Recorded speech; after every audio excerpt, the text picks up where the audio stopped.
Bien, este tema es un poco amplio, es como una introducción digamos, a una serie de corrientes que le imputamos cierta insuficiencia.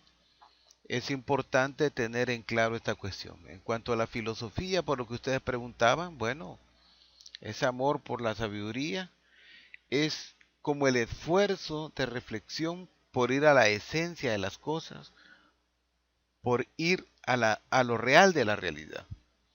Entonces la filosofía no es cualquier pensamiento. Y cuando hablamos de historia de la filosofía, estamos hablando de cómo a lo largo del proceso histórico se han ido constituyendo las diversas corrientes de pensamiento. Pero hablar de historia de la filosofía no es hacer filosofía, no es filosofar, es precisamente es conocer el proceso mediante el cual los momentos históricos en los cuales ha ido apareciendo las diversas doctrinas o corrientes filosóficas. Entonces, eh, saber historia de la filosofía no te hace un pensador, ¿verdad? Sin embargo, vamos descubriendo la disciplina que implica pensar filosóficamente. Entonces, bueno, por ahí vamos a irle dando. Entonces, uno de los temas importantes es la cuestión esta del escepticismo y dogmatismo. ¿Por qué tocamos el escepticismo y el dogmatismo? Porque son dos corrientes de pensamiento antiguas, pero que tienen una enorme actualidad que de una u otra forma el pensamiento crítico debe confrontar contra ellas. Entonces, dentro de esto es importante que desde el pensamiento crítico retomar estas corrientes y ver pues que cómo de alguna manera las desmontamos para que el pensamiento como tal, el pensamiento crítico pueda ser realmente crítico. Ahora bien, desde la disciplina filosófica, cada cosa, cada problema, cada fenómeno, debemos abordarlo desde tres puntos. Uno, ¿cuál es la naturaleza del hecho? ¿Cuál es su estructura? ¿Y cuáles son sus dinamismos? Cuando un problema nosotros ya sabemos cuál es su naturaleza, cuál es su estructura y cuáles son los dinamismos que de él emergen, tenemos ya un 50-60% retomado el problema y casi en vías de resolución. Entonces, es importante pues esta estructura en el pensamiento filosófico. Vamos pues al escepticismo.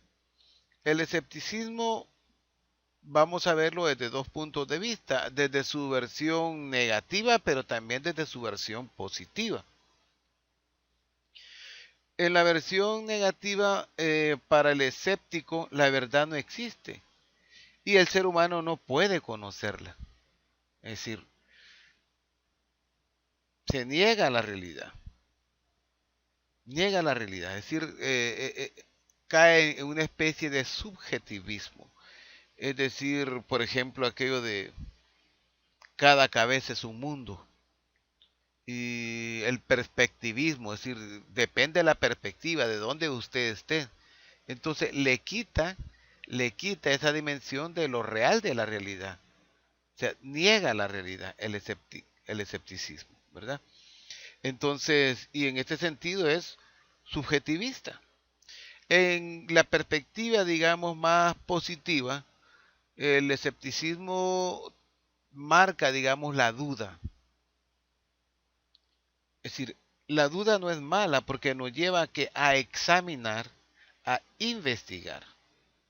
Y eso es bien importante porque es parte del espíritu crítico, es parte del método científico, la duda metódica, la duda de las cosas. Y eso nos lleva entonces a la profundización. En este sentido, el escepticismo, pues de alguna manera potencia la ciencia, ¿verdad? Esto es bien importante tenerlo en claro. No obstante, Ya dijimos, ¿verdad? En la parte negativa, la cuestión de perspectiva, del subjetivismo, que no es posible conocer la verdad, no es posible captar lo real de la realidad. Es más, no existe verdad. Esa parte tenemos que imputarla como una vertiente negativa, porque es todo lo contrario. El ser humano tiene la capacidad de conocer, tiene la capacidad de acercarse a la realidad y como decía Nicolás de Cusa, vamos al conocimiento es por acercamiento, ¿verdad? Eh, en cuanto al dogmatismo, en esto que debemos quedar bien claros. Dogma no es igual que dogmatismo, ¿verdad? El dogma es un concepto que se empezó a utilizar por ahí por 1500 no sé cuánto en el Concilio de Trento, y quiere decir las verdades. ¿Verdad? Cuando hablamos de dogmatismo estamos diciendo otra cosa, estamos diciendo una radicalización abusiva de una proyección. Por ejemplo, hay verdades eh, de la ciencia que son dogmas de ciencia. Por eso digo, vamos a distinguir entre lo que es dogma y lo que es un dogmatismo. Por ejemplo, que yo dijera, mi verdad es la verdad, eso sería dogmático. ¿Por qué? Porque si yo estoy diciendo que la verdad es mi verdad, eso va a dar por resultado de que yo quiera imponer esa verdad. Entonces es una especie de endiosamiento egocéntrico. Entonces, en cuanto al dogma, digamos, por hacer la separación, dogmas de ciencia, por ejemplo, la gravedad. La gravedad es una verdad irrefutable. La gravedad existe, aunque no la veamos, pero la sentimos. De la misma manera, por ejemplo, la velocidad de la luz. La velocidad de la luz es una constante que nos sirve para un montón de ecuaciones, factores y demás, porque bueno, en la teoría de la relatividad de Einstein, él nos habla, por ejemplo, que el espacio-tiempo son relativos, pero la velocidad de la luz es constante, tan constante que todavía medimos, de hecho medimos las distancias espaciales en años luz, por ejemplo, en el plano del universo. Entonces, esas son verdades tremendas, como por ejemplo, ustedes ven que un cable de alta tensión tiene un campo eléctrico, un campo electromagnético que no lo vemos, pero es real. Tan real es que si un niño está volando una piscucha y topa en ese campo eléctrico de ese cable de alta tensión, puede recibir una descarga aunque no toque el cable, ¿verdad? Entonces, eso digamos, en cuanto a verdades de la fe, lo que ya decíamos, somos hermanos y hermanas, somos hijos de Dios y eso implica una realidad tremenda. ¿Tremenda en qué sentido? En que eso nos obliga, nos invita a vivir de una manera diferente. Ejemplos de dogmatismo, por ejemplo, cuando las iglesias quieren imponernos eh, verdades y les dan la categoría de absolutas, ¿verdad? Si usted viene a esta iglesia, usted va a ser salvo. ¿Quién dice eso? ¿Quién dice que eso es verdad? Y si la práctica de esa iglesia no es buena, entonces no es cierto lo que está declarando. Igual podemos ver especies de dogmatismo en los partidos, ¿verdad? Los partidos políticos. Mi partido es el mejor y todos los demás no sirven, o mi partido no es corrupto, los demás sí. Y eso da por resultado que encubramos la verdad. O sea, los corruptos de mi partido tengo que tenerlos escondiditos, ¿verdad? Entonces, igual todos esos gurús que vienen con grandes verdades, es decir, eso no es cierto, ¿verdad? Entonces, cuando caemos en dogmatismo, mi verdad se convierte en la verdad. Mi perspectiva es la perspectiva de la cual todo mundo debe ver. Si no ven así como veo yo, eso está malo. Y no es cierto. Ustedes saben que el ser humano es diverso.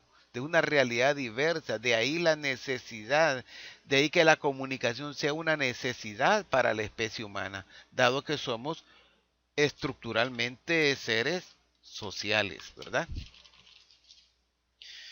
En cuanto a la corriente evolucionista, igual, aquí es importante tener bien en claro. Una cosa es cuando hablamos de la evolución y otra cosa es cuando hablamos del evolucionismo. El evolucionismo es una especie de cientificismo radicalmente ateo, es decir, surge como contraposición y quiere ponerse como choque contra, digamos, las expresiones de fe o las expresiones religiosas, cuando no debería haber ese tipo de confrontación. Y básicamente la teoría evolucionista está dado por gente que no es tan seriamente científica y por lo tanto hacen del hecho de la evolución, que es un hecho real, hacen una teoría que es la que representa, según ellos, expresivamente el hecho de la evolución. Pero es una teoría contrapuesta a todo lo demás. Todo se reduce a ciencia, ¿verdad? Y a ciencia no tan seria. Entonces se trastocan los campos.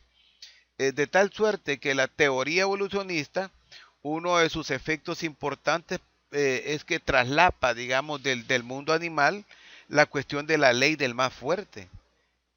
Eso en términos humanos, aunque se ha querido imponer a partir del capitalismo, sobre todo en su vertiente más neoliberal, no es cierto en la naturaleza humana. Por ejemplo, en el amor, no es cierto que entre los seres humanos prevalece el más fuerte.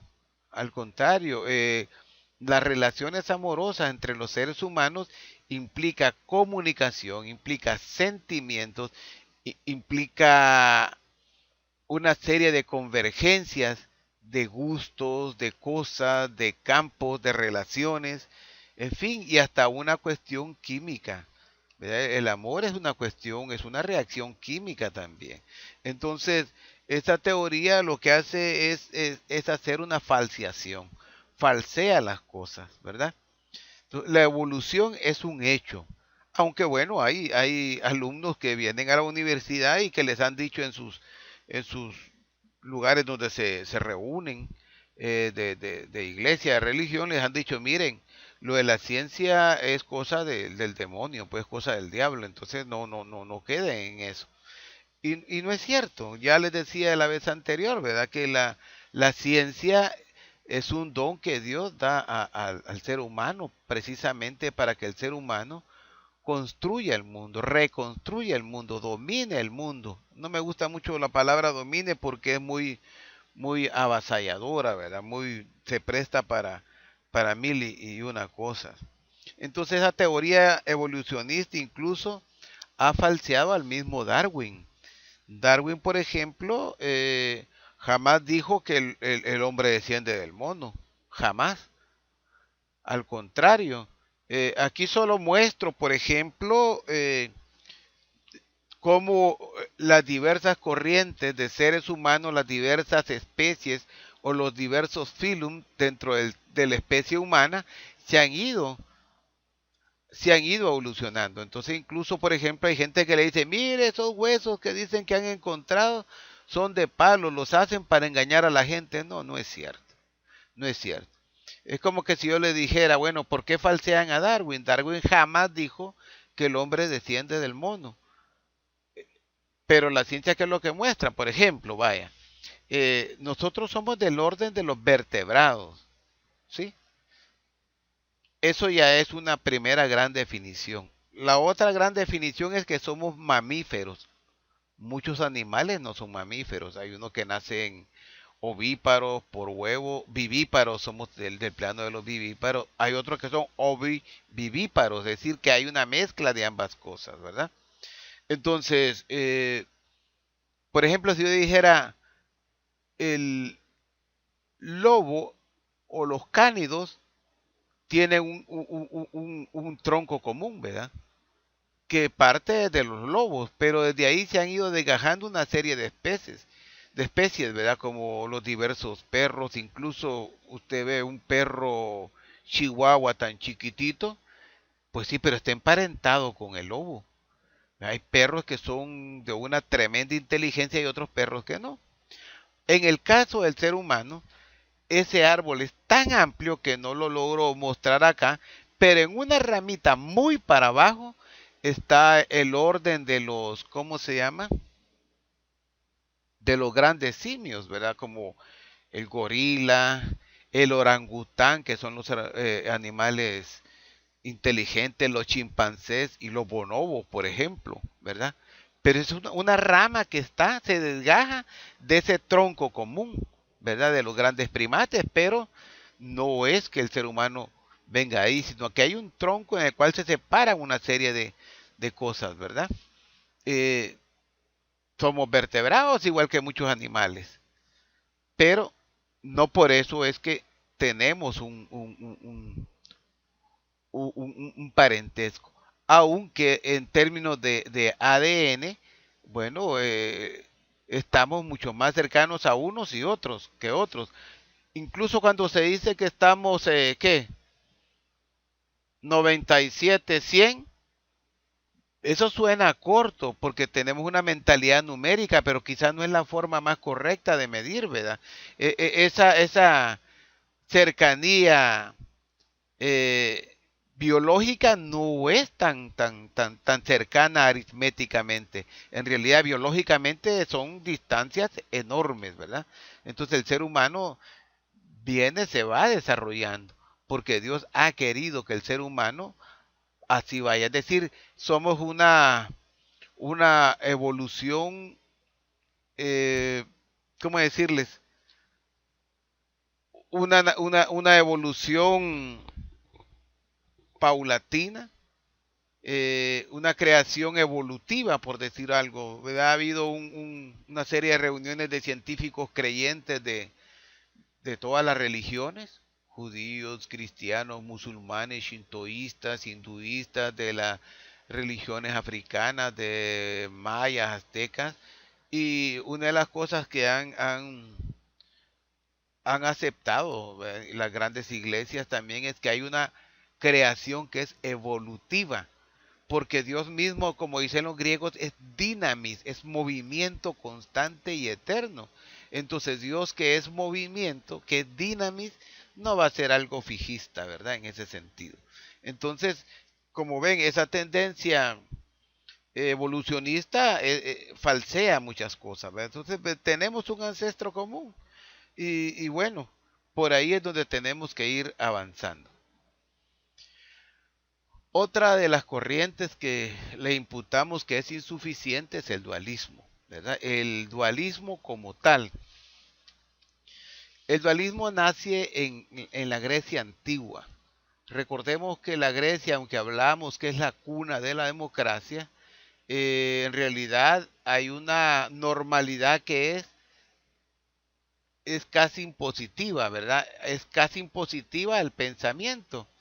Ahí tenemos que dos ramas. Están los ciudadanos y están los esclavos.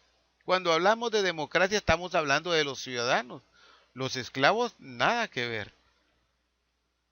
Entonces eso nos genera una mentalidad en cierta medida fijista e inmutable. De tal suerte que es una de las crisis, digamos, en la cuestión del pensamiento. Ahí entra la cuestión de epistemología y que la corriente filosófica nuestra de subir y Yacuría ha desmontado. O sea, el dualismo consiste en dos polos contrapuestos, pero que al final un polo termina imponiéndose sobre otro. Es como ver las cosas desde dos puntos de vista. Hay gente que dice, no, hombre, si así es, en el mundo siempre hay dos fuerzas. Mm, Habrá que ver. Incluso los que son van por la ingeniería eléctrica te van a darse a pensar, decir, bueno, está el polo positivo y está el polo negativo. ¿Quién dice que solo la realidad eléctrica se expresa de esa manera? Hay energías de todo tipo que no necesariamente se atienen a esa bipolaridad. La energía nuclear, por ejemplo, eh, que la energía cinética que se da por el movimiento, la energía eólica. O sea, no todo está polarizado en ese sentido, ¿verdad? Entonces, pero la primera gran división que hace el dualismo desde el pensamiento griego y que lo sufrimos hasta la actualidad es esa separación entre inteligir y sentir. Esa separación entre inteligir y sentir. Ahora bien, lo que nosotros planteamos es que el ser humano es una inteligencia sentiente. Eso lo vamos a ver más adelante. Es decir, no hay una división entre inteligir y sentir. El ser humano es una inteligencia sentiente. Sentir de manera intelectiva e intelige de manera sentiente, sentimental o por los sentidos, ¿verdad? Entonces, esa separación llevó precisamente a que dijéramos, los ciudadanos son los que piensan y los esclavos solo sienten, tienen sensaciones. Esa misma cuestión se traslada hasta la actualidad entre el trabajo intelectual y el trabajo manual. Es decir, ustedes ven que el trabajo manual es menos remunerado que el trabajo intelectual. Hay un gran pensador, Humberto Eco, que se burla de eso, porque dice, a ver, entonces un trabajador de un banco es un intelectual. Y el gran escultor Miguel Ángel, no, porque trabaja con las manos. Aunque el crear una obra o unas obras tan magníficas como Miguel Ángel implica un esfuerzo intelectual, sentimental y de sensibilidad tremenda, ¿sí? La otra cuestión que se traslada es ricos pobres, esa contraposición. Hay ricos porque hay pobres y hay pobres porque hay ricos. Esa es una tautología. Es decir, y ahí va a la cuestión fijista. Es lo que Dios quiere. Eso es inmutable, eso Dios así lo quiere. Y no es cierto, toda la tradición bíblica da al traste con eso. Y más radicalmente es la cuestión dualista de la contraposición del varón y la mujer. Todo eso vamos a ver cómo lo resolvemos más adelante. Esa contraposición de varón y mujer no es realista. ¿Por qué no es realista? Porque ya ven ustedes, a ver, dicen, el varón es más racional y la mujer es más sensitiva, es más sensible. Eso no es cierto. Esta es una justificación para la separación y para la contraposición. Las mujeres son tanto o más inteligentes que los hombres y sensibles también. Y el varón también es inteligente y sensible. De hecho, vamos a ver más adelante cuando entremos al plano biológico que cuando hablamos del ser humano estamos hablando de una realidad varón-mujer donde no hay separación. No hay separación. Y eso se trastoca también al plano moral y al plano político. Buenos, malos. No es cierto. No es cierto. No hay buenos y malos. Esa contraposición fijista es como que yo dijera, bueno, en El Salvador hay buenas personas y hay malas personas. Está demostrado, por ejemplo, Mussolini era un excelente padre de familia, aunque era un gran criminal en términos sociales. Igual se dice de Stalin, ¿sí? Era un excelente padre de familia, un hombre bueno con sus amigos, pero cometió atrocidades. Hitler era un hombre de familia. Entonces, ¿qué hay ahí? El mundo no lo podemos dividir entre buenos y malos. Pero además, esas posiciones también se reflejan como aquella gente que ve todo como o es blanco o es negro. Y la misma realidad química de los colores se encarga de desmentir eso. Entre el blanco y el negro hay innumerables tonalidades de grises, desde el gris más oscuro hasta el gris más claro. Es decir, la realidad es esa. No hay una contraposición. Y eso lo pueden ver ustedes en los colores, ¿verdad? La realidad no es de dos polos. Y cuando manejamos la realidad como dos polos, estamos teniendo una mentalidad dualista. Cuando contraponemos, de hecho, aunque en el lenguaje y en los discursos, digamos lo contrario, cuando contraponemos varón-mujer y como el varón como superior, como más digno a los ojos de Dios que la mujer, que es pecadora, es impura cuando está en su menstruación, esas mentalidades son eso, una mentalidad dualista que llega al cristianismo, ¿verdad? Llega al cristianismo e influye el cristianismo. ¿Verdad? Decir, por la mujer entró el pecado. Esas son interpretaciones tardías también. Entonces la realidad es barata esto. Siendo realistas, yendo a la realidad nos damos cuenta que el dualismo no es cierto. En ciencia sabemos que inteligir y sentir no van separados. Cuando usted ve que está utilizando el sentido de la vista, usted está viendo inteligentemente. Cuando usted toca, usted está tocando inteligentemente. Si no, los ciegos no podrían destacar, los ciegos no podrían aprender, pero los ciegos con el tacto logran leer. Es decir, no hay una separación. Es más, cuando un sentido falta en el ser humano, todos los otros sentidos se repotencializan precisamente porque somos un todo integrado, no estamos divididos. Bueno, esto es más o menos la cuestión del dualismo. Son dos, querer ver la realidad como dos polos contrapuestos, no es cierto. Y ahí tenemos que enfrentar esas posturas tan simplistas. Todos los ricos son malos y todos los pobres son buenos, no es cierto. No todos los ricos son malos, hay ricos que son decentes, ¿sí? Y solidarios. Y no todos los pobres son buenos. Hay cantidad de pobres que son malvados y hay una gran cantidad que son buenos. Como también, y eso nos lleva a caer en generalizaciones. Por ejemplo, decir, toda la gente que vive en condominios Atlanta es mala porque ahí hay pandillas. No es cierto. La gran mayoría es buena gente, los malos son pocos. O vamos a decir, bueno, la campanera, toda la gente de la campanera son malos. No es cierto, la gran mayoría es buena gente. Vamos, digamos, Distrito Italia, toda la gente es mala, no es cierto. Y ustedes saben que esa lectura tan pobre tiene su complejidad. Mencionaba Condominios Atlanta, precisamente tengo algunas amistades ahí que no tienen que decir que viven en otro lado, porque si decían que viven ahí en Condominios Atlanta, que queda frente de Walmart, no les dan trabajo. Dicen que viven en otro lugar para seguir trabajando ahí. Entonces, eso genera, el pensamiento dualista genera una especie de marginación, ¿sí? Margina, es un pensamiento marginador. Aquí estamos los buenos y ustedes son los malos, para afuera. Aquí estamos los salvos y ahí están los pecadores. Fuera, profe Felipe, ¿verdad? Bueno, no se trata de eso. Tenemos que ir superando esas mentalidades tan pobres. Por eso es insuficiente, porque la realidad nos demuestra que no hay división.